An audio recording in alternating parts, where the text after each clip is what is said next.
Hello guys, welcome to Kollywood கோட்டை.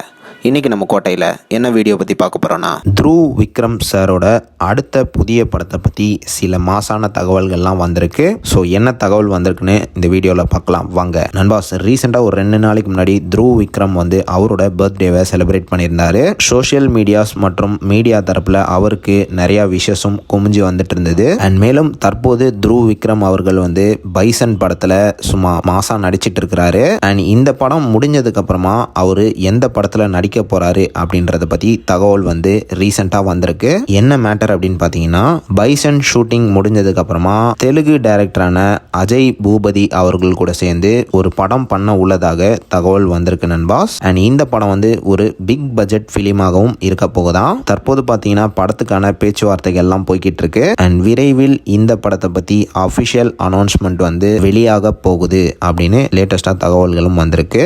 And இது மட்டும் இல்லாம இந்த படம் ஒரு தமிழ் தெலுங்கு பைலிங்குவல் மூவியாக இருக்கலாம் அப்படின்னு தகவல்களும் வந்திருக்கு. ஸோ அவ்வளோதான் நண்பாஸ், இதுதான் த்ருவ் விக்ரம் அவர்களோட அடுத்த படத்தை பற்றின லேட்டஸ்ட் நியூஸ். ஸோ நீங்கள் இந்த தகவல்களை பற்றி என்ன நினைக்கிறீங்க அப்படின்றத மறக்காமல் நம்மளோட கமெண்ட் பாக்ஸில் சொல்லுங்கள். த்ருவ் விக்ரம் சார் மற்றும் சியான் சார் பிளட்ஸ். மேலும் பல காலிவுட் அப்டேட்ஸை தெரிந்து கொள்ள எங்கள் சேனலை சப்ஸ்கிரைப் பண்ணுங்கள். நன்றி.